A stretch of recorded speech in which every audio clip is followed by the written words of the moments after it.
कडू साहेब, काय कसं बघताय? कारण की सोशल मीडियावर दुपारपासूनच बाळाराम पाटील आणि शेतकरी कामगार पक्षाचे प्रमुख नेते हे शेतकरी कामगार पक्षाला सोडचिठ्ठी देऊन इतर पक्षात पक्षप्रवेश करण्यात अशी एक माहिती आहे. कसं बघताय?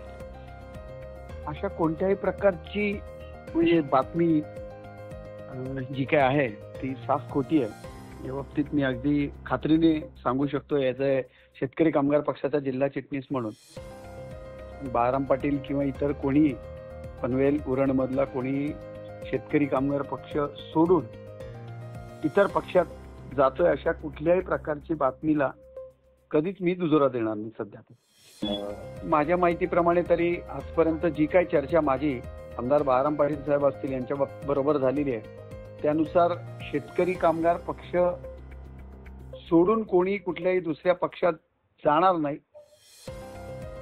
आणि जर का विषय असेलच तर मला वाटतं शेतकरी कामगार पक्ष हा जो सर्वात जुना पक्ष आहे, म्हणजे मग शिवसेना असेल, राष्ट्रवादी काँग्रेस असेल जे नव्याने झालेली आहे ती, युवा भाजप देखील असेल, यांच्यापेक्षाही जुना असलेला आमचा शेतकरी कामगार पक्ष आहे. त्यामुळे आम्ही शेतकरी कामगार पक्ष म्हणून कोणाला पाठिंबा द्यायचा, एक आमदार आमचा निवडून आलेला आहे आणि तो महाविकास आघाडीमधनं आलेला नाहीये.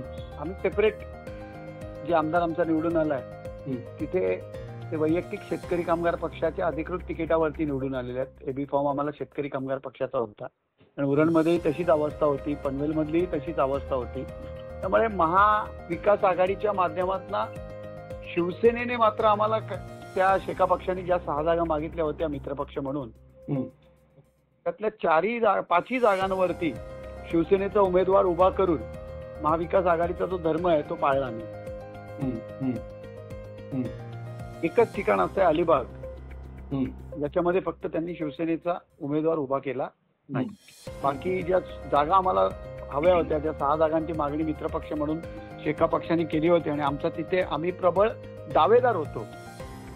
अशा अवस्थेत असताना आम्हाला 5ही ठिकाणी त्यांनी स्वतः उमेदवार दिले शिवसेनेच्या माध्यमातून, शिवसेना उद्धव बाळासाहेब ठाकरे यांच्या माध्यमातून. त्यामुळे महाविकास आघाडी म्हणून आमची फसगत झालेली आहे.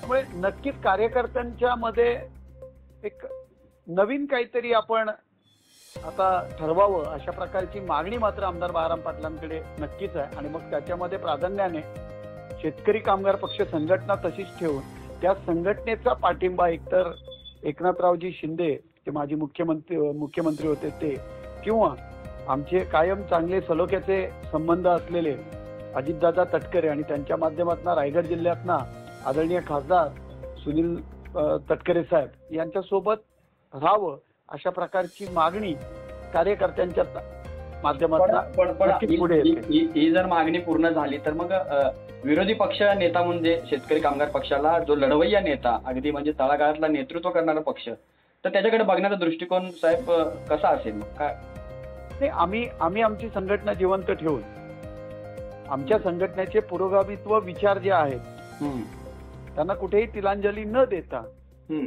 आम्ही आमची आंदोलनं, आम्ही आमचे जे काही विषय असतील ते चालूच ठेवू.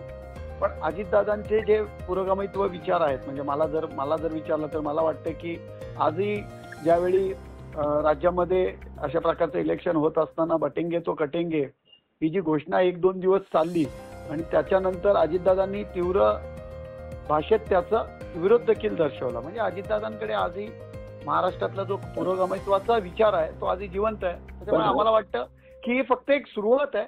अशा प्रकारची चर्चा, विचार विनिमय आमच्यात सुरू आहे. अजून कुठलाही ठोस निर्णय त्याच्यावरती झालेला नाही. आणि जर आपण पनवेल आणि उरण हा जर बघितलं तर पनवेल, उरणामध्ये आणि अलिबागमध्ये देखील शेतकरी कामगार पक्षाची मताधिक्य वाढलेलं आहे. कुठेही शेतकरी कामगार पक्षाचे मताधिक्य कमी झालेलं नाहीये. कारण उरणमध्ये जर बघितलं तर प्रीतम मात्र एकटे लढले.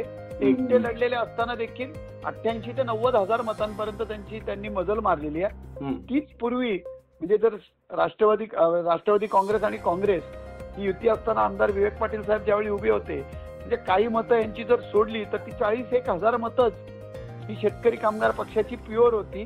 ती 40,000 मताची शेतकरी कामगार पक्षाची 88,000 करण्याची किमया ही प्रीतम मात्रे यांच्या माध्यमातून, शेका पक्षाच्या माध्यमातून झालेली आहे. दुसरा विषय पनवेलच्या बाबतीत जर पकडला तर ज्यावेळी 2019चं इलेक्शन झालं त्यावेळी 86,000 मताधिक्य शेतकरी कामगार पक्षाचे उमेदवार त्यावेळेचे हरीश केणी यांना पडलं होतं. पण आज जर आपण बघितलं तर ते 86,000वरनं 1,32,000 पर्यंत पोहोचण्यात आम्ही यशस्वी ठरलेलो आहे. म्हणजे जवळजवळ 46,000चं मताधिक्य वाढवण्यात पनवेलमध्ये शेतकरी कामगार पक्ष यशस्वी झालेला आहे. ठीक आहे, आज शिवसेनेने जर साथ दिली असती तर कदाचित चित्र आपल्याला या इथे वेगळं पाहायला मिळालं असतं. त्यामुळे आमची एक संघटित ताकद शेतकरी कामगार पक्षाची ही इथे 100% आहे.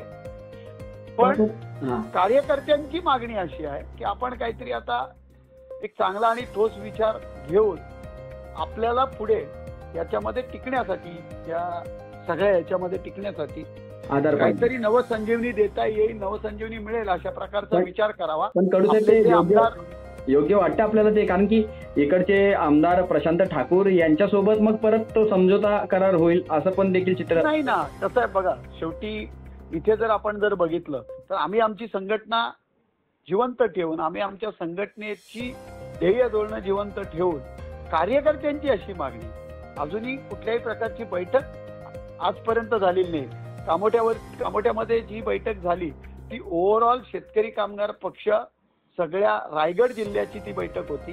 त्याच्यामधला सूर असा होता की याआधी रायगड जिल्ह्यामध्ये शेतकरी कामगार पक्ष हा कायम निर्णायक ठरलेला आहे. मग कर्जत असू दे, श्रीवर्धन मसळा असू दे, माणगाव असू दे, या सगळ्या याच्यामध्ये इव्हन महाड असू दे, या इथे कायम जरी आमचा उमेदवार कर्जत आम्ही देत नसलो, जरी आम्ही उमेदवार आमचा श्रीवर्धन मसळा आमचा उमेदवार महाडमध्ये देत नसलो, तरी या तिन्ही तालुक्यामध्ये शेतकरी कामगार पक्षाची जी ताकद आहे ती निर्णायक ताकद होती. आज ती निर्णायक ताकद कुठेतरी खर्ची झाली आणि ती कशी खर्ची झाली याची कारणमीमांसा, याचं विवेचन, त्याच्यासाठी ती बैठक होती. आणि त्या बैठकीमध्ये पण कुठेही आपण शेतकरी कामगार पक्ष सोडून इतर पक्षात जावं असा कुठलाही चर्चेचा विषय पुढे आला नाही. त्यामुळे मला खात्री आहे की आजपर्यंत शेतकरी कामगार पक्ष सोडून बरेच नेते गेले. शेतकरी कामगार पक्ष ही एक फॅक्टरी आहे, नवीन नवीन नेते बनवायचे आणि पुढे पाठवायचे. पण मला खात्री आहे, मी अगदी खात्रीने सांगतो की पनवेल उलणामधनं कोणीही सध्या तरी शेतकरी कामगार पक्ष सोडून, सध्या तरी म्हणजे सर आता तुम्ही असं म्हणताय, तुमचं काही बाळाराम पाटील साहेबांशी काही बोलणं झालंय काय या बाबतीत चर्चा झाली बाळाराम पाटलांची, की बाळाराम पाटील साहेबांची चर्चा झाली की बाबा येणाऱ्या ग्रामपंचायती, येणाऱ्या जिल्हा परिषद, येणाऱ्या पंचायत समिती, येणारी महानगरपालिका डोळ्यासमोर ठेवून कार्यकर्त्यांची, पनवेल उरण मधल्या कार्यकर्त्यांची एक स्वतंत्र बैठक आपण घ्यावी अशी सगळ्या आमच्या कार्यकर्त्यांची आपल्याकडे मागणी आहे. आणि माझ्या अनुषंगाने मी ती तुमच्यापर्यंत पोच करतो. आणि मला वाटतं येत्या सोमवार मंगळवारला तशा प्रकारची एक बैठक आमदार बाळाराम पाटील साहेब निश्चित लावतील अशा प्रकारचं तोंडी आश्वासन आम्हाला त्यांनी दिलेलं. म्हणजे थोडक्यात एवढंच आहे की असा कोणत्याही प्रकारचा निर्णय होणार नाही किंवा शेतकरी कामगार पक्षाचे जे काही प्रमुख नेते ते कुठेही पक्षात बाहेर जाणार नाहीत असं तुम्ही म्हणताय. पनवेल उरणच्या बाबतीत तरी अगदी